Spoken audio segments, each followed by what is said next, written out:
hier, on avait fini, pardon, avec l'idée du rabbi, l'histoire du rabbi Rayatz, qu'il était en train de rester à Mahamar et qu'il y avait quelqu'un qui était en face de lui et qui était en face de lui pendant qu'il restait le Mahamar. Et un jour, il lui a dit: est-ce que tu peux ne plus te mettre en face de moi parce que pendant que je récite le Mahamar, toi, tu es une marchavazara, tu as une pensée étrangère. Et quand on lui a demandé c'est quoi la pensée étrangère qu'il a eue, c'était un grand chassid. Il a dit: à un moment, c'est vrai que j'ai pensé, quand le rabbi restait le Mahamar, à quoi j'ai pensé? J'ai pensé à autre chose. Il dit: à quoi t'as pensé? Il dit: j'ai pensé que le Mahamar du rabbi, maintenant qu'il était en train de dire, il était basé sur un Mahamar du rabbi précédent que je me suis rappelé. Ça, c'est une pensée étrangère. Ça veut dire quoi une pensée étrangère? Ça veut dire ne pas être ce qu'on appelle aujourd'hui en termes médicaux en pleine conscience. Ça veut dire vivre à l'instant, vivre dans le présent. On est sans arrêt amené à vivre des projections, des programmations, des ruminations du passé, des répétitions du passé ou des projections du futur. Mais quand on vit dans le présent? Quand on vit dans l'instant présent? Quand on vit vraiment avec ce qu'on vit maintenant? C'est ça, Marchavazara. Marchavazara, c'est pas seulement, comme on l'a dit, faire une avera, penser à une avera, penser à des avérotes. Non, Marchavazara, c'est ne pas penser à ce que tu fais pendant que tu le fais. Ce qu'on appelle en français être aligné. Être aligné, c'est être en phase. Et si vous saviez combien médicalement, bien que je ne suis pas un médecin, mais de ce que j'entends, combien c'est bénéfique d'être en alignement et combien au contraire c'est stressant et ça crée du mal-être. C'est ce qui crée beaucoup d'angoisse, etc., de ne pas être dans l'alignement. Et aujourd'hui, avec toute la technologie, on est sans arrêt happé par 2 choses à la fois, 3 choses à la fois, un groupe WhatsApp, un deuxième groupe WhatsApp, le truc, le téléphone. Faire attention, il faut s'arrêter. Il faut s'arrêter et être dans l'instant présent. Asiyat mitzvah avec Havana. Et tout ça avec Tachlit, évidemment. Tout ce qu'on apprend, c'est pour mieux servir à Kadosh Bokro, pour être les meilleurs soldats de Dieu possible, réaliser le mieux possible notre mission, parce que c'est bien là toute notre raison d'être. Toute notre raison d'être. Cette chose-là, elle est vraie aussi en ce qui concerne l'accomplissement de chaque mitzvah. C'est des sujets de Kedusha qui sont liés plus au inyan de l'action. Lorsqu'on accomplit une mitzvah. La pensée, elle est préoccupée uniquement par cette mitzvah et pas par autre chose. Uniquement quand l'âme, elle est présente. Être présent, la présence, très très forcément. Être présent à ce qu'on fait. La présence. Quand tu mets tu es présent. Ce matin, tu as mis tu as fait la bracha. Baruch ata Hashem, Keinu melech haolam. Cher qui déchanu mizvotav v'tzivanu, l'aniach tefilin. Tu es présent? C'était la sikha qu'on a fait lundi soir. Le deuxième point que le rabbi explique, je crois, dans Shlach, dans la sikha qu'on a faite, c'est le inyam de Hachana. Il faut des explorateurs, il faut préparer. Préparer, c'est préparer chaque mitzvah. Et préparer chaque mitzvah, c'est s'arrêter avant la mitzvah. Et s'arrêter avant la mitzvah, c'est pour ça qu'on a donné une bracha. La bracha, c'est pas pour qu'on la récite, c'est pour qu'on réalise ce qu'on est en train de faire. La bracha, c'est pour qu'on sente qu'on est sanctifié, qu'on a une kedusha, qu'on a une exclusivité. Kedusha, c'est comme un homme, il dit à une femme: arrête de me couper chez tu m'es consacré, tu es exclusif pour moi. Avdala et Natkout. Et on avait parlé lundi soir, pour ceux qui étaient là. Pachout, il faut s'arrêter, monsieur. Tu ne peux pas apprécier si tu ne t'arrêtes pas. Tu ne peux pas être présent à quelque chose quand tu le fais vite. Tu ne peux pas être présent à quelque chose quand tu le fais vite. Tu ne peux pas être présent au texte quand tu lis vite le texte. Tu ne peux pas être présent aux mots quand tu lis vite les mots. Tu ne peux pas être présent à quelqu'un quand tu veux te débarrasser, quand tu veux gicler. Quand tu veux gicler l'affaire. Tu ne peux pas. Tu ne peux pas être présent.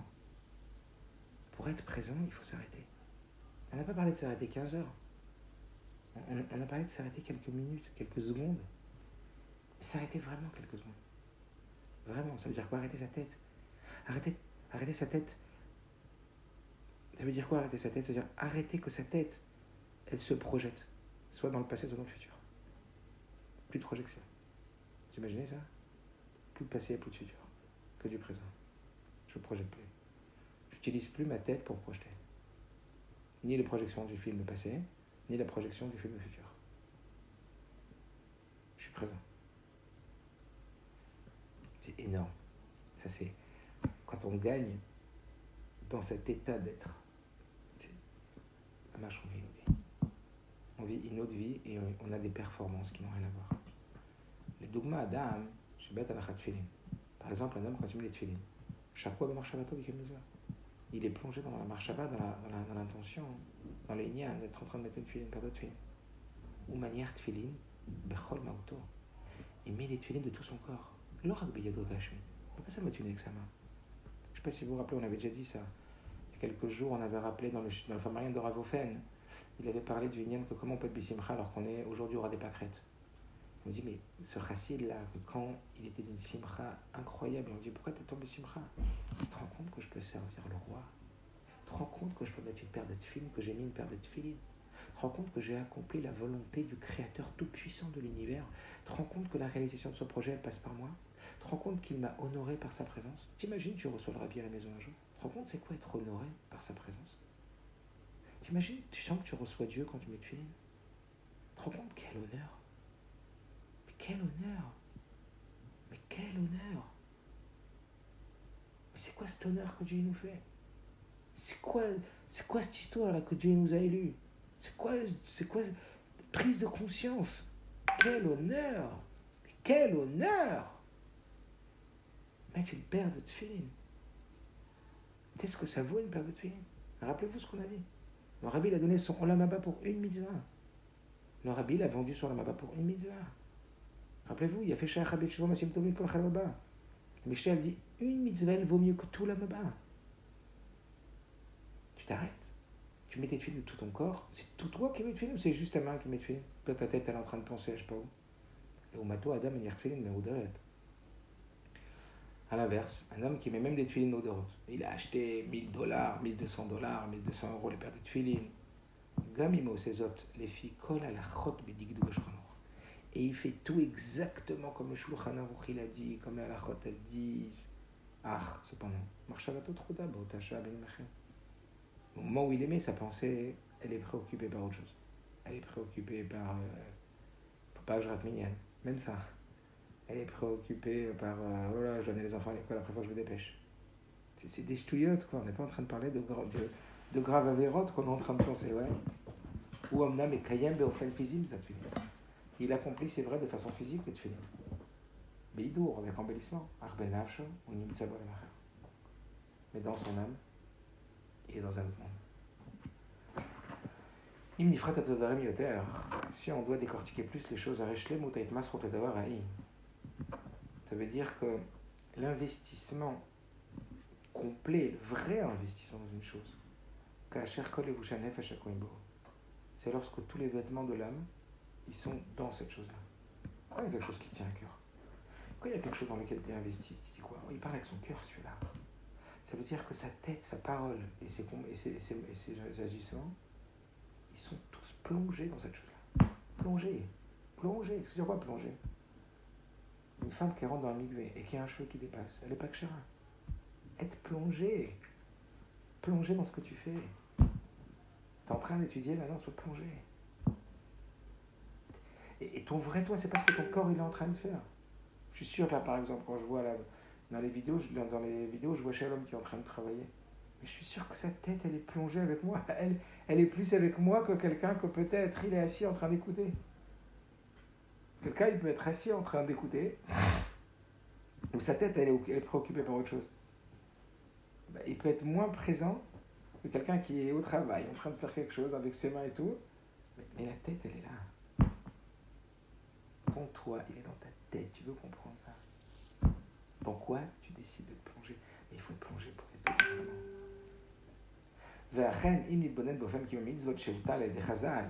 Et ainsi, si on médite à la façon avec laquelle les Chachamim nous ont dit d'accomplir la mitzvot, on verra qu'elles sont remplies d'actions, de paroles et de pensées. Véritablement. Être présent à ce qu'on fait. C'est énorme, monsieur. Kol la mitzvot kolelet. Regarde, chaque mitzvah elle inclut Aleph, petit 1, Bitsua mitzvah bepol maaseh, accomplir la mitzvah concrètement, mettre le tefillin, c'est l'action. Bet, bracha mitzvah, dire la bracha. Ça, c'est le dibour, c'est la parole. Gimel, kavanat mitzvah. Troisième, l'intention de la mitzvah. Marshava. Donc, qu'est-ce qu'on voit? On voit que tous nos vêtements de l'âme, donc ces trois modes d'expression, pensée, parole et action, ils sont complètement investis dans la mitzvah, au travers l'action, au travers la parole, au travers la pensée. Uvdazom el medat otan. Ce fait-là n'est pas anodin. Il doit nous faire savoir et nous apprendre. Chez Haratson Hashem Hu, que la volonté de Dieu c'est quoi? Chez Kiyom Mizot Yaseh Bechol Ma'od Adam. Que chaque fois que tu fais une mitzvah, c'est tout ton toi qui doit être dedans. Tu dois être plongé dedans. Bechol Zot, malgré tout. Vous savez qu'en plus, c'est pas rentrer dans ça maintenant, mais si des fois on se lasse de faire des choses, si parfois on n'aime plus faire les choses, c'est pourquoi? C'est parce qu'on ne s'est pas plongé dedans. Parce qu'un homme, il est intéressé dans ce dans quoi il se plonge. Un homme, il est intéressé par ce dans quoi il s'investit. Et plus il va s'investir, et plus ça va l'intéresser. C'est pas à nous qu'on croit, ouais, parce que c'est pas très intéressant la mitzvot, alors je m'investis pas tellement. Mais non, c'est parce que tu t'investis pas tellement que tu vois que tes mitzvot, elles sont pas importantes. Ça veut dire, ce que je suis en train de dire, c'est que c'est parce que tu t'investis dans un domaine que ce domaine, il va te plaire. C'est pas parce que ce domaine te plaît que tu t'investis. Alors c'est vrai que quand un domaine, il te plaît, naturellement, tu t'investis. Quand il y a quelque chose que tu aimes, naturellement, tu t'investis. Mais ça, hein, c'est un stimuli qui vient de l'extérieur, c'est pas toi. T'es pas pilote, tu maîtres pas. T'es pas maître à bord. T'es pas aux commandes, t'es pas le patron. Donc aujourd'hui t'aimes, demain t'aimes pas. Qu'est-ce qu'on fait? Aujourd'hui t'aimes la Torah, demain t'aimes pas la Torah. Aujourd'hui t'as envie d'étudier, demain t'as pas envie d'étudier. Qu'est-ce qu'on fait? Aujourd'hui t'as envie de mettre tes films, demain t'as pas envie d'étudier. Qu'est-ce qu'on fait? Aujourd'hui t'as envie d'être fidèle à ta femme, demain t'as pas envie. Qu'est-ce qu'on fait? Aujourd'hui t'as envie de manger cachère, demain t'as pas envie de manger cachère. Qu'est-ce qu'on fait? Aujourd'hui t'as envie d'être l'arbitre, c'est ta gueule, t'as envie de frapper ton gosse. T'as envie de t'énerver contre ton gosse, qu'est-ce qu'on fait? Demain t'as pas envie de frapper ton gosse, t'as envie d'être respectueux envers ton gosse, qu'est-ce qu'on fait? Est-ce qu'il faut tellement dépendre de l'extérieur? Est-ce qu'il faut dépendre tellement de cet état-là qui provoque chez nous des états d'âme? Pas du tout. L'idée, c'est quoi? L'idée, c'est d'être un capitaine. Comme Rachid dit, attache-toi au capitaine du grand capitaine. Comme on l'a dit la Sikha lundi soir, l'idée, c'est d'être atzmi. L'idée, c'est que ça vienne de soi. L'idée, c'est que ça vienne de soi. L'idée, c'est qu'on soit des formateurs d'émotions, des formateurs d'état d'âme, des formateurs de décideurs. C'est moi qui décide ce que j'ai envie de faire. Mince! C'est pas la vie ou le roi, c'est pas l'atmosphère, c'est pas parce que je me suis disputé avec mon patron, c'est parce que mon patron m'a mal parlé, c'est parce que je me suis disputé avec ma femme, c'est pas parce que, je sais pas moi, c'est pas parce que il m'est arrivé une galère, c'est pas parce que j'ai eu une embellie que d'un coup je mangeais cachère ou d'un autre coup j'ai pas mangé cachère. Puis c'est pas possible, on n'est pas des feuilles, comprenez, on dépend pas du climat. On ne doit pas dépendre du climat, on doit pas être modelé par le climat, on ne doit pas être modelé par l'extérieur. Un patron, c'est qui? Un maître, c'est qui? C'est quelqu'un qui maîtrise. Et sinon, tu maîtrises rien du tout. Tu n'es pas un maître du tout. Tu n'es rien du tout en vérité. Tu vas selon l'air du temps. Tu es entouré de gens bien, tu deviens bien. Tu t'es entouré de nazis, tu deviens nazi. Vous comprenez l'idée, quoi? C'est-à-dire quoi? Tu es entouré de gens qui vont t'amener du roi de doucha, tu vas être de boucha. Tu es en train de t'entourer de gens qui t'amènent de roi de ch'touillottes, tu vas finir avec les ch'touillottes. Il n'y a pas un toit, t'as pas un toit dessus, t'as pas un binyan, t'es pas en train de te construire. Il n'y a pas un toit intérieur qui est construit. Va pas. Est-ce que vous comprenez? Donc, comment on va faire pour être quelqu'un de solide? Comment on va faire pour être quelqu'un, un mensch? Comment on va faire pour être un capitaine, un pilote? Comment on va faire pour se piloter? Marshava dit bon, chaque fois, quand tu vas t'impliquer, quand tu vas t'investir, pensée, parole et action, tu vas te plonger dedans, tu vas voir comment ça va t'intéresser. Alors des fois, c'est vrai que c'est facile, des fois on a envie d'étudier, des fois on n'a pas envie d'étudier. Mais quand tu n'as pas envie d'étudier, quand même étudie, et pas seulement étudie superficiellement, en te disant ça me saoule vivement que j'arrête d'étudier, là ça me saoule, non, fais quelque chose qui t'intéresse. Et exige de tes pensées, exige de tes paroles, exige de ton corps de t'immerger dans ce que tu vas apprendre. Comment? En te demandant, qu'est-ce que je vais apprendre de ça? Comment je vais grandir de ça? Qu'est-ce que Dieu veut me faire savoir? Est-ce que vous comprenez ce que je veux dire? N'attends pas que les choses y viennent à toi. Va vers les choses. N'attends pas que ça s'y prête. Est-ce que vous comprenez c'est quoi Itaruta Deltata? Ce que Dieu nous demande, Shlach lecha leda'atra, envoie pour toi selon ton avis. N'attends pas que ça s'y prête. Vas-y, investis-toi. Et investis-toi quoi? Ouais, je m'investis, j'étudie. Alors, Il faut t'investir dans les 3 levushei nefesh. Il faut que tu sois vrai dans ton investissement. Ça veut dire quoi être vrai dans son investissement? Vrai, ça veut dire avoir envie. Et comment je fais, j'ai pas envie? C'est fort ou pas ça? Être vrai dans son investissement, c'est avoir vraiment envie. Mais je n'ai pas vraiment envie, comment je fais? Être vrai, c'est être entier. Pas rentier avec un R1. C'est pas rentier, hein, c'est être entier. C'est bien aussi d'être entier, mais bon, c'est pas ça forcément être vrai. Les gens qui sont rentiers, ils sont pas vrais. Les gens qui sont vrais, ils sont pas rentiers.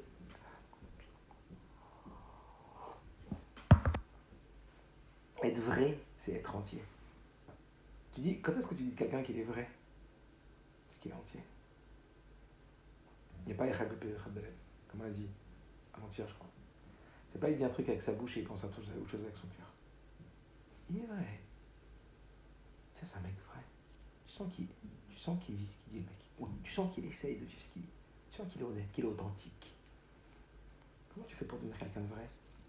Dans tout ce que tu fais. Comment tu fais pour faire la mitzvah des tefilin en étant quelqu'un de vrai? Quand tu vas voir quelqu'un, ou tu vas parler avec une personne, et je veux dire, pour moi, mettre les tefilin, oui, c'est prendre les tefilin d'action, c'est dire la bracha, les kavana, et penser vraiment que je suis en train de faire cette mitzvah, cette merveilleuse mitzvah que Dieu aussi met tefilin, que nous met tefilin, et que nous, si on a tefilin, on pense à Hachem. On pense à Sheboud Alev Amoir, on pense qu'on est au service de Dieu dans notre action, de notre pensée. Puis il pur et lui, mais le tefilin vraiment ce mec-là. Après, t'en as un autre, il est en train de regarder son portable. Il fait la bracha. Il regarde son portable, voir les notifications qu'il a, mais c'est tefilin. Ça veut dire, allô frérot, ma cara itra. Allô, ça va pas, t'es malade. T'es malade, mais tu sais pas que t'es malade peut-être, mais t'es malade. Mais c'est pas un jugement négatif, c'est parce que tu veux l'aider à trouver une solution, quoi. Il faut que ce soit un vrai ami, attention, on ne fait pas des critiques à qui que ce soit, des remarques à qui que ce soit. Si petit 1, c'est pas vraiment notre ami, et si petit 2, on n'a pas confirmé et validé que c'est par pur amour qu'on le fait et pas par haine ou par agressivité. Maintenant, ça nous arrive à nous-mêmes peut-être de faire comme ça. Peut-être qu'il faut se parler à nous-mêmes. En gentil, hein. Pas sous le ton du jugement, de la critique. Sous le ton de la réparation, quoi. Il serait peut-être temps que tu mettes une pour de vrai. Il serait peut-être temps que tu... Je sais pas, tu kifferais peut-être plus. Tu sais que si tu essayais de mettre tes thunes pour de vrai, peut-être que tu kifferais plus. Peut-être qu'ils auraient un impact plus fort sur toi. Peut-être qu'ils te changeraient plus profondément. Peut-être qu'ils toucheraient ton âme même. Peut-être que ça ne te touche pas les mitzvahs. Peut-être que ça te saoule. Peut-être que si c'est devenu quelque chose de rébarbatif ou quelque chose de quotidien, d'habituel qui perd son sens et qui perd son enthousiasme. Que, évidemment, quand pour la première fois on retourne à la choule écouter un kaddish, on vibre. Mais quand on écoute kaddish du matin au soir tous les jours, pour vibrer, il faut un mechadesh. Il faut qu'on le vive à nouveau. C'est un renouveau. Il faut qu'on travaille sur notre sensation du renouveau. Et dis-toi que c'est le premier kaddish de ta vie, le dernier kaddish de ta vie. Waouh. Donc vous comprenez ce que j'ai voulu, ici je fais une petite digression, mais c'est important de comprendre que pour vivre vraiment quelque chose, il faut être à fond dedans. Et du positif, tu comprends le négatif. Et en même temps, comprends, n'attends pas que ça te plaise pour t'investir. Investis-toi, ça te plaira. Parce que c'est le même. Ok. בכל זאת, ההדגשה העיקרית בכך ולנים היא על החשיבות של הכנסת המחשבה במצווה, malgré tout. Le point essentiel, même par rapport à notre sujet, sur l'importance de l'entrée dans la marshava, de la mitzvah, qui al yada beikar neshevet hanefesh atzma el tochatz mitzvah. Parce qu'encore une fois, où elle est l'âme, où il est le sac de thé, où est le sac de thé dans le verre, où est l'âme dans la pensée. Donc si tu ne penses pas à mettre les tefilin quand tu les mets, ben ton âme n'était pas dans tes tefilin. Où est le sac de thé? Rappelez-vous de cette expression là qu'on avait utilisée il y a quelques jours. Rappelez, j'avais mon verre et mon sac de thé. On a dit l'âme, c'est pas les pensées, mais l'âme est dans les pensées. On le sent bien de toute façon que l'âme elle est dans les pensées. Hein, on le sent bien. Un homme, il contrôle ses pensées, il contrôle ses états d'âme. Un homme, il ne contrôle pas ses pensées, il ne contrôle pas ses états d'âme. C'est clair et net. Donc, ça veut dire que les états d'âme sont dans les pensées. Ça ne veut pas dire que les états d'âme sont les pensées, mais sont dans les pensées. C'est ça la bonne nouvelle. parce que les états d'âme sont dans les pensées, et que la pensée, c'est pas toi, mais que c'est un vêtement, et qu'on ne peut être libéré en tant que prisonnier que par quelqu'un qui est libéré, qui est à l'extérieur, comme la pensée est à l'extérieur, elle te permet de te sortir de ton intérieur qui ne correspond pas forcément à ce que tu veux être. C'est très fort. C'est très très fort tout ça. Kivouch, Doresh Matzrut. La conquête nécessite un don de soi.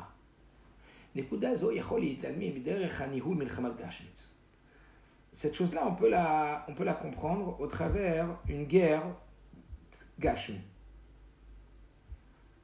Une guerre, tu mènes une guerre. Afin de gagner la guerre et de conquérir la terre de ton ennemi. Les soldats, ils doivent être à 100%.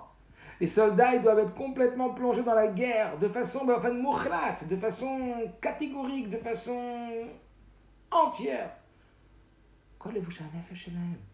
Tous les vêtements de leur âme, Maaseh, Dibour, Marshava, leurs actions, leurs paroles, leurs pensées, ils doivent être complètement investis dans cette guerre. T'imagines? Maaseh, c'est quoi l'action? L'action, c'est quoi? C'est la guerre. Mais l'action de la guerre avec les hommes des soldats. Dibour, c'est quoi?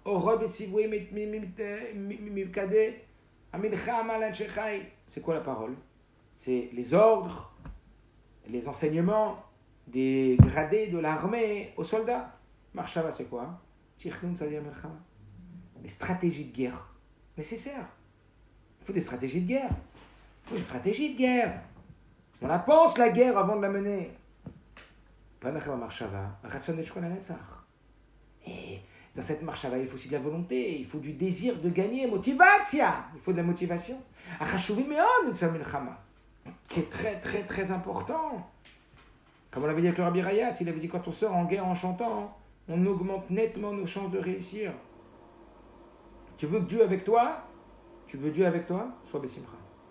Si t'es pas Bessimcha, ça marche pas. Pourquoi? Parce que Oz vechedva bimkomo, c'est écrit.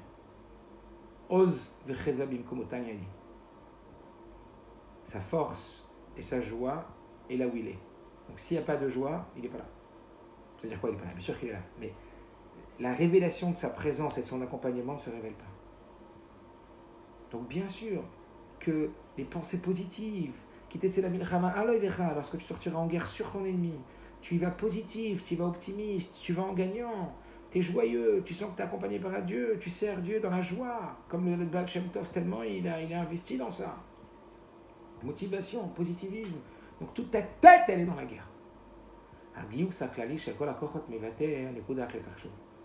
Le rassemblement général de toutes les forces, des vêtements, de l'âme, exprime un point central et fondamental.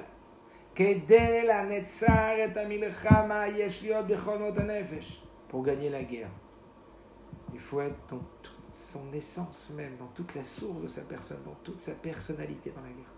Il faut être à fond, il faut être dedans à fond, pas à moitié.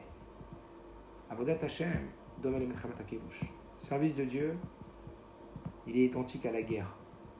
Guerre qui cherche à conquérir. Gama Sagat Anitzwar, même le fait d'atteindre la victoire, Taloui Beotan et Kodabidyuk, elle dépend du même point que la victoire. Kedel Atzliar Bemilchamat Hashem, afin de gagner les guerres divines, les guerres de Dieu, un juif, il doit investir, il doit plonger toutes les forces de son âme.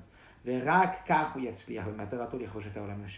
c'est uniquement à cette condition qu'il réussira brillamment son objectif, qui est de conquérir le monde pour Hachem.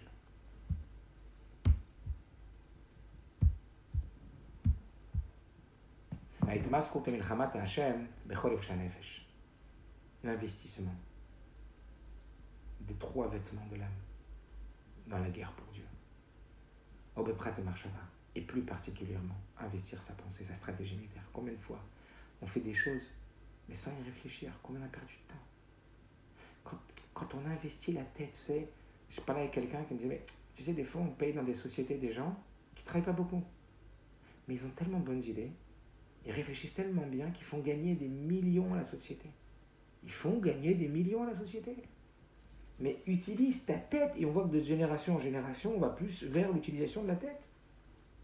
On paye en fonction de l'utilisation de la tête. Aujourd'hui, ce qui compte le plus, c'est pas le travail actif, le plus, c'est la tête. Donc pareil, les mecs, ils vont se battre. Mais s'ils vont se battre, ils n'ont pas de stratégie de guerre avant, ils ne réfléchissent pas avant. Mais combien ils vont devoir perdre de soldats, de munitions, d'échecs, alors qu'en réfléchissant avant, on a une stratégie. Combien on va gagner en plus? C'est pareil. Quand tu dois réprimander un enfant, quand tu dois je sais pas moi, organiser des vacances, organiser un mariage, quand tu dois parler à quelqu'un de quelque chose de délicat, mais prépare-le. Prépare-le, tu vas être 1000 fois plus efficace. Purée, j'aurais dû réfléchir avant. Quand tu donnes un chiour, prépare-le. Le rabbi ne voulait pas qu'on donne un chiour sans préparer. Quand tu veux parler à quelqu'un, mais prépare. Quand tu vas préparer, mais tu es beaucoup plus proche de la victoire. Quand tu prépares un rendez-vous, tu es beaucoup plus proche de la réussite que tu ne prépares pas un rendez-vous. Quand tu prépares ta rentrée à la maison, tu es beaucoup plus proche de réussir l'objectif que tu fixes en rentrant à la maison que si tu ne réfléchis pas à pourquoi tu rentres. À chaque fois que tu réfléchis à ce que tu fais avant de le faire, à chaque fois que tu réfléchis au pourquoi avant de faire la chose, ça t'amène une performance nettement supérieure dans l'atteinte de tes objectifs. Si on a une tête, c'est pour réfléchir avant d'agir. Zut! Si on a une tête, c'est pour réfléchir avant d'agir. On a cette qualité, pourquoi on ne s'en sert pas? D'ailleurs, le rabbi explique à propos des animaux qu'on mange et qui ramène le Shla Kadosh, qui dit que pourquoi est-ce qu'on mange des animaux qui ruminent? Parce qu'on devient ce que l'on mange. Parce qu'on s'approprie les midotes de ce qu'on mange. Et comme nous, on voudrait pouvoir aussi naturellement, de façon inconsciente, ruminer avant d'avaler, ça veut dire réfléchir avant de parler. Réfléchir avant d'agir, alors on mange des animaux qui ruminent. C'est ce que le Shla Kadosh dit. C'est ce que le rabbi ramène dans la Sikha. Prends cette nouvelle habitude. Prépare ce que tu veux dire. Pas 2 heures, pas 15 heures. On t'a pas demandé d'être dans la procrastination ou d'être dans la préparation qui va tourner avant de parler. J'attends 2 heures, avant c'est trop fastidieux. Non, un petit peu. Avant de parler. À partir d'aujourd'hui, avant de parler. Réfléchis 2 secondes à ce que tu veux dire avant de le dire. Avant de rentrer à la maison, réfléchis 2 secondes avant de rentrer à la maison. Comment je vais rentrer à la maison? Qu'est-ce que je vais apporter à la maison? Le mec qui rentre du travail, il a tous ses problèmes, tous ses trucs. Les histoires, les clients, la parnassa, le truc. S'il n'hésite pas avant de rentrer, s'il ne réfléchit pas pourquoi, il va s'oublier. Il va s'oublier, alors des fois c'est grave, des fois c'est pas grave. C'est comme on dit, si tu rentres dans la choule et t'oublies pourquoi tu viens à la choule. Chaque Shabbat matin où on fait les offices, première achan à la tefila qu'on fait, c'est quand tu as mis ton pied sur le seuil du palier de la choule. T'es-tu demandé qu'est-ce que tu viens chercher ici? Les Avdil, quand tu vas à la boulangerie. Les Avdil, quand tu vas à la boulangerie. Il faut te demander qu'est-ce que tu viens chercher, mais c'est tellement évident. Par exemple, quand tu es au téléphone. Quand tu es au téléphone en train de parler, ta tête elle est ailleurs, ta marche à balai ailleurs. Bonjour, vous voulez quoi? Combien de fois ça m'est arrivé? Encore il y a 3 jours, j'ai été chercher à manger pour mon père. Je crois que je vous l'ai raconté. Et j'étais en scooter, je passe devant la maison de repos là où est mon père. J'arrive à la maison, je rentre chez moi et je me rends compte que le repas que j'avais été acheter chez mon père est dans mon scooter. T'es fou quoi? T'as pris le scooter que pour aller chercher à manger pour l'amener à ton père. Oh, mais j'étais au téléphone. Eh ben non, t'as pris la moto pour aller chercher à manger à ton père, mais tu l'as pas amené. Je dis, mais c'est pas possible que je sois décalé comme ça. Ben oui, parce que c'était au téléphone avec quelqu'un, peut-être que c'était, je sais plus, une problématique de Shlombaïd ou un problème. Où il fait que je mette ma tête. Fini, j'étais plus là. Fini, j'étais plus là. C'est vraiment une nouvelle façon d'exister, une nouvelle façon d'être.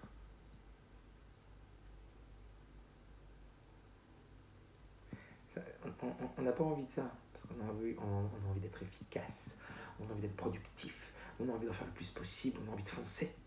Mais en réalité, n'oubliez pas ce que dit l'Admor Zaken. Mieux vaut un chemin court et long plutôt qu'un chemin long et court. Pardon, mieux vaut un chemin long et court plutôt qu'un chemin court et long. Quand on veut faire une tonne de choses, on veut que ce soit court, vite. On va on n'a rien fait. Mieux vaut un chemin long et court plutôt qu'un chemin court et long. Parce que sauf ce qui compte, c'est est-ce que tu vas arriver à destination. Donc je suis pas en train de dire qu'on doit être de tension. Mais tu vois bien les gens qui te parlent.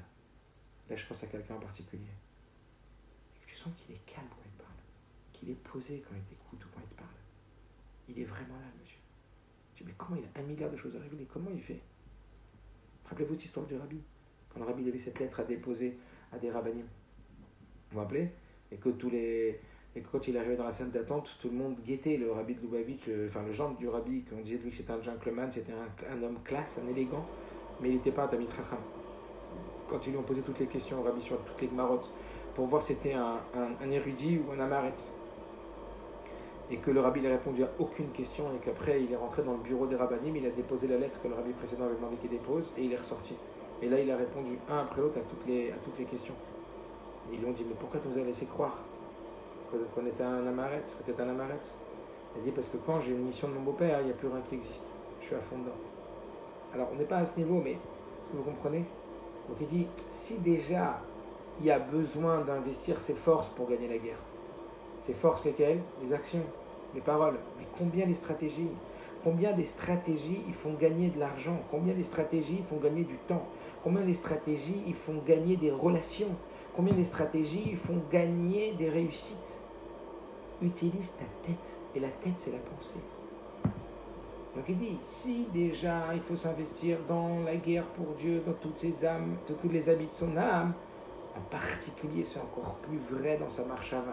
Mais Gaï et cette gamme est un nefesh atzma, parce que c'est l'âme, parce que c'est la pensée qui enrôle l'âme.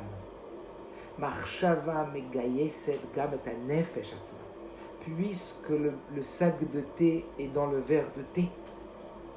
Où est le sac de thé? Dans le verre de thé. Ça sera moins un mot technique de s'en rappeler entre nous. Le sac de thé est dans le verre de thé. L'âme est dans tes pensées. Maman, l'âme est dans tes pensées.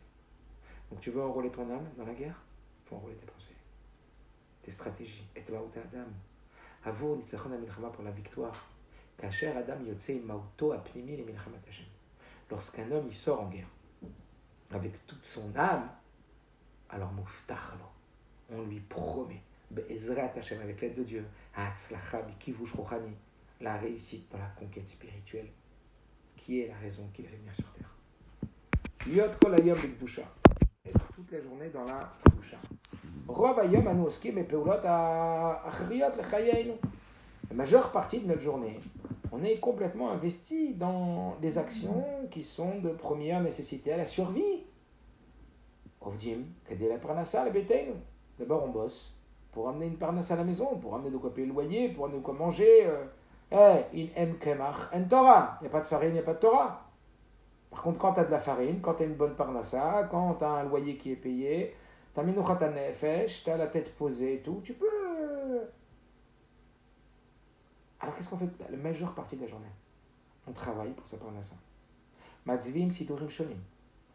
Il n'y a pas que ça, hein. Il n'y a pas que la parnassa, hein. Il y a tous les sidurim, c'est-à-dire il faut organiser les papiers, la maison, l'électricité, organiser la maison, les devoirs des enfants, tous les sidurim, toutes les choses qu'il faut organiser. Toutes les choses dans lesquelles il faut s'investir pour que la maison elle marche, pour que la famille elle marche, pour que le corps il marche. Il faut manger, il faut boire, il faut aller chez le docteur, enfin pas aller chez le docteur, jamais. Mais il faut, voilà, pour qu'il nous donne des vitamines, ou pas besoin, mais bon, il faut faire tout ce qu'il y a à faire pour que le corps il soit en bon fonctionnement. On s'occupe donc de manger, de boire, de dormir, toutes ces actions sont des actions mais incontournables, nécessaires pour notre survie. Et pourtant, tout ça s'appelle des sujets qui sont profanes. C'est pas sacré. Alors les pensées de l'âme. au moment où on fait tout ça, où on mange, où on boit, où on travaille, elle doit se concentrer dans le point de la Gdusha qu'il accomplit par cela. נבין זאת כשנקבל את עיקרון שכל פעולה בחיי יהודי צריכה להיעשות למטרת הקדושה. On va comprendre cela au travers le fait d'accepter l'hypothèse de base essentielle que chaque action que l'un juif y fait, il se doit de le faire avec un objectif spirituel, avec un objectif de Gdusha. Comme c'est écrit, Kol Maasecha Yushem Shamayim. La Torah, elle te demande que toutes tes actions, elles soient le Shem Shamayim. Kol Maasecha, Perkei Avot, Yu le Shem Shamayim. Chaque action que tu fais, elle doit être au service. On te demande de la mettre au service de la spiritualité. Ça veut dire que les actions profanes de l'homme doivent être au service de la spiritualité, au service de Dieu, au service de ta mission, au service du soldat, au service de ton mefaked, au service de ton armée, quoi, au service de ta nation. Pasuk acher mosif dargag avoyoter. Il y a un autre pasuk qui met la barre encore plus haut. Pas seulement kol maaser Hashem shamayim, de toutes tes actions, dans toutes tes actions, dans toutes tes actions, fais-les pour que ça bénéficie à ton service. Un soldat quand il mange. Il y a un soldat quand il mange. C'est pour ça que le rabbi disait pourquoi la chassidoute tellement elle parle du soldat. Parce qu'un soldat, il est soldat dans tout ce qu'il fait. Quand il dort, c'est un soldat qui dort. Quand il mange, c'est un yom ça. Quand il mange, c'est un soldat qui mange. Donc ça veut dire quoi? C'est-à-dire qu'il ne doit pas manger comme un homme, mais il doit manger en pensant comment un soldat, il doit manger pour être le plus fort possible. Pour aller en combat, pour aller au combat, pour aller aux missions. C'est quoi la nourriture la plus... Comme un sportif. Un sportif de haut niveau, il ne mange pas ce qu'on mange nous. Un sportif de haut niveau, il a un régime alimentaire très spécial. Et bien, toi, tu te considères un soldat, toi, tu es vraiment un soldat de Dieu, ben, il y a un régime spécial pour les soldats de Dieu. T'as compris ou pas? Parce qu'il y a des choses qui vont le rendre plus fort et il y a des choses qui vont l'affaiblir. Ça, c'est Kol Maaser Hashem Shamayim. Il y a un nombre d'heures qu'il faut dormir. Tu ne peux pas rester sur ton portable jusqu'à 3h du matin et te lever à 6h. Parce que quand tu es fatigué, toutes tes faiblesses elles ressortent. Toutes tes difficultés elles ressortent. Tu veux être de bonne constitution.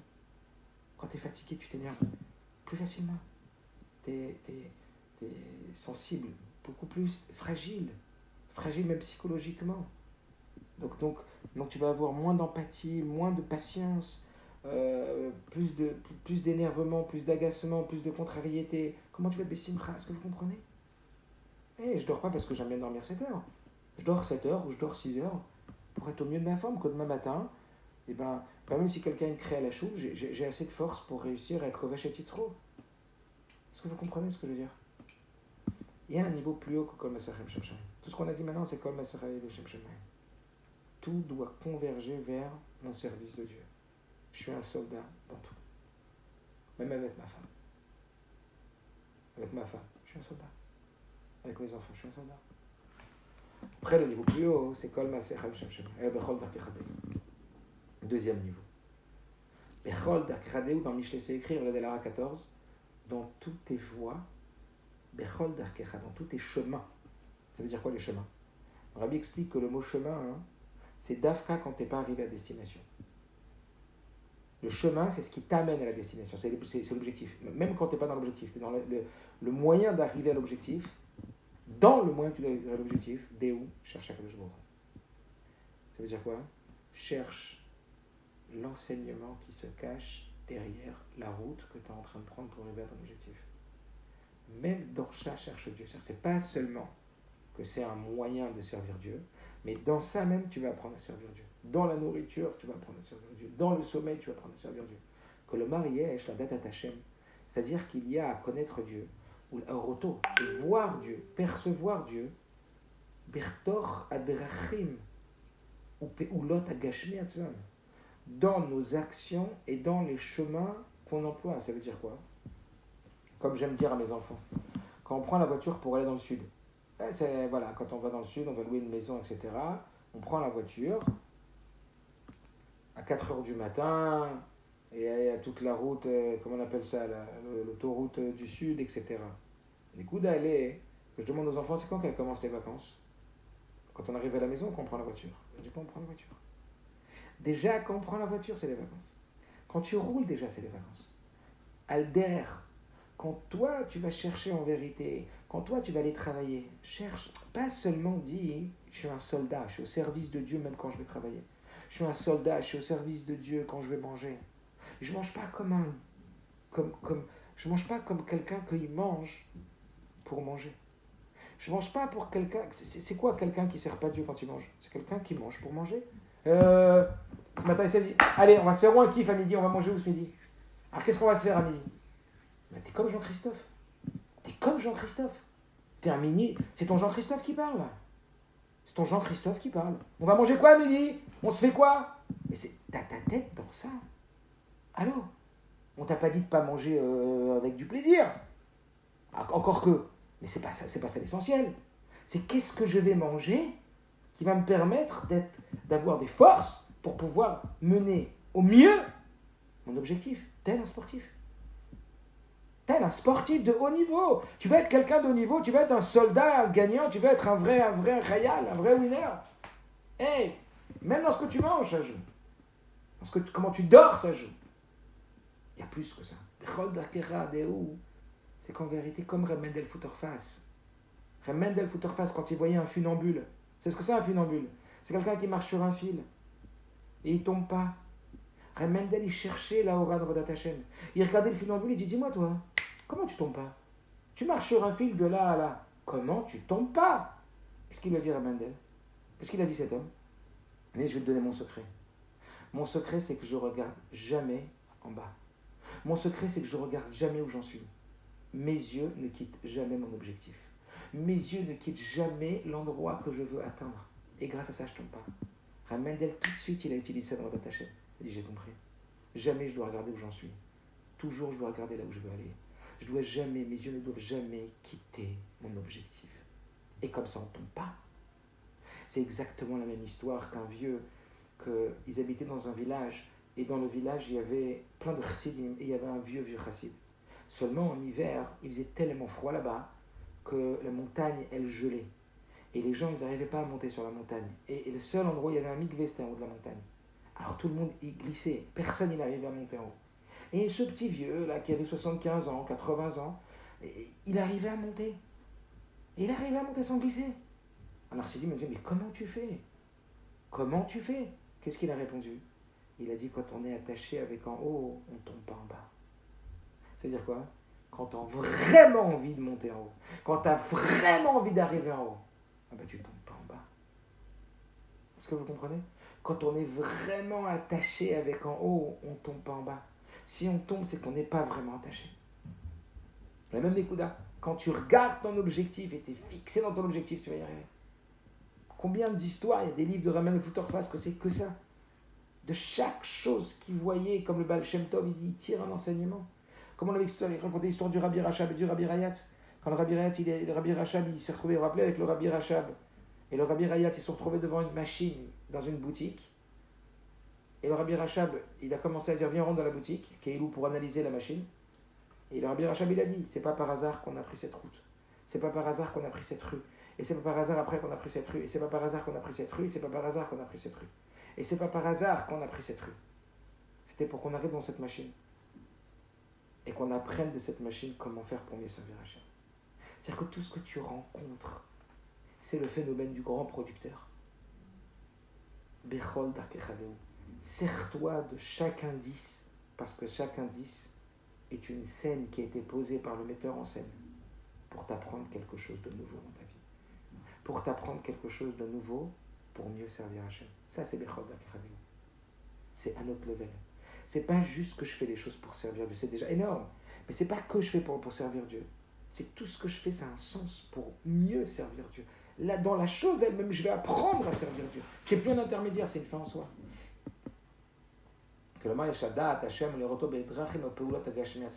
C'est-à-dire qu'il y a à se comprendre, à savoir et à voir dans les choses et les actions elles-mêmes. Dans des mots plus simples, Achila, ma'avar liot emtsaï, l'echito shel adam. La nourriture est le moyen intermédiaire par lequel l'homme y survit. Yesh ba'atzma tachlit shel kedusha. Mais il y a dans ça un but de la kedusha. À l'idée bracha sh'adam mevarech kodem achila. Par le fait qu'un homme il fait la bracha avant de manger. Baruch ata Hashem, shakol yibaro. Béni sois-tu éternel, que tout il est fait par sa parole. V'chen la'acharia. Et ainsi aussi après. Ou megalé et kvodo shel Hashem. Il dévoile le kavod de Dieu, shebara et amachal, qu'il a créé la nourriture. Et car elle est d'Amira d'avoir Torah shel shulchan achila. Ainsi par le fait qu'on dit des paroles de Torah à table. Mais kadesh amachal ma'achila nechshevet le'adam. Alors il est en train de sanctifier, encore une fois, c'est quoi sanctifier? C'est donner un sens spirituel à chacune de tes actions matérielles. C'est quoi sanctifier? C'est donner un sens spirituel à ton action matérielle. Quelqu'un qui dit des livrets Torah à table, c'est comme si on dit qu'il mangeait à la table de Dieu lui-même. Car gam b'yachas le makom avoda. Exactement en ce qui concerne le business, la avoda, les machal par exemple. Al Yehudi la sok beparnasato. Un juif, il doit s'occuper de sa parnassa. Kedei l'ishtamesh berevachim lenekdusha. Pour pouvoir gagner dans les sujets de la kedusha. À l'idée parnassa yachol nebeto l'avodat Hashem emnucha. Par la parnassa, un juif, il va pouvoir donner à sa famille de quoi vivre dans la menoucha, dans la largesse, dans la sérénité. Yachol ou l'afrish masal tzedaka. Il peut prendre la masère de la tzedaka. Kadome, tout ça, plus que ça. Il peut voir même son travail comme un lieu de témoignage spirituel, comme un lieu d'inspiration spirituelle. Comment je vais pouvoir apprendre de ce qui est en train de se passer, comme la machine. Je vais Rachab. La sok sham mitor yosher ve'emuna. Travailler avec emuna, avec droiture, pas faire d'embrouille. Savoir que c'est ma soeur matin, la emuna, que c'est lui qui donne la parnassa à chacun. Et après, utiliser même les liens avec des hommes, utiliser même les nouveaux relations que tu as pu avoir au travers du travail pour pouvoir après lui donner de la Torah et les mitzvot. Torah Yadut. Ici, d'abord Yotse. En conclusion, qu'est-ce qui sort? Shekol Peula Bachayim Kayam Inyan Shekdusha. Que chaque action qu'on fait dans la vie existe dans la dimension de la Gdusha. Et puisque dans le jeu de la Gdusha, il y a lieu d'être complètement plongé, investi, on comprend l'importance d'y plonger, d'y mettre complètement le vêtement de notre âme qui est la pensée. Tout se fait par la pensée, vous comprenez ou pas? Quand on dit rendre matériel quelque chose de spirituel, c'est quoi?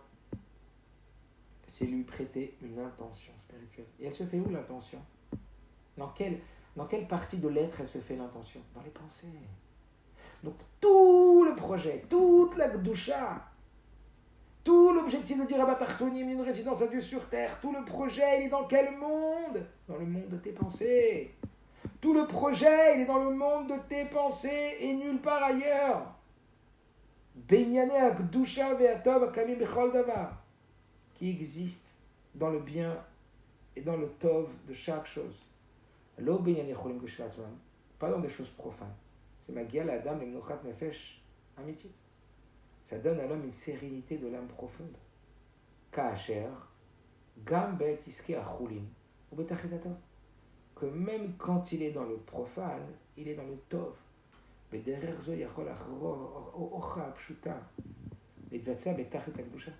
Ainsi, c'est possible alors que les chemins de notre vie s'expriment dans la Gdusha absolue. Le rak, même si c'est pas pour autre chose, mais pour la chose elle-même. Kacher, en effet, une cadette baignée la Gdusha. Akrochim ba'achila. Quand notre âme, elle va s'attacher avec la Gdusha qui est liée avec la nourriture. Parole de Ben Maasi Agashim Shema. Et moins avec la partie de l'action qui est dans la chose. Car Gam iten nerot et vakom aouda betachli bifnei asmo. Ainsi, il nous est donné de voir l'endroit du travail essentiel en soi. Pas que comme un chemin qui nous amène à la maison. Parce que lorsque notre pensée, elle est plongée dans la Gdusha, elle sait que, comme un soldat, l'essentiel c'est quoi? C'est que tout y pense Gdusha. Le sipouk nafshe amitit. Alors l'âme, elle a ce sipouk, elle a cette satisfaction et elle est en plein dans sa mission. C'est comme les personnes du Mossad, les personnes qui travaillent comme des espions de l'armée. Ils sont en civil, mais rien, ils travaillent, ils sont à fond, tout ce qu'ils font, c'est dans l'armée. Il n'y a pas mieux que l'exemple de l'espion. Ça veut dire, on ne se rend pas compte à quel point, par exemple, les espions du Mossad, etc., tout, quand ils mangent, quand ils parlent, quand ils dorment, c'est ça être chaque fois, être complètement dedans.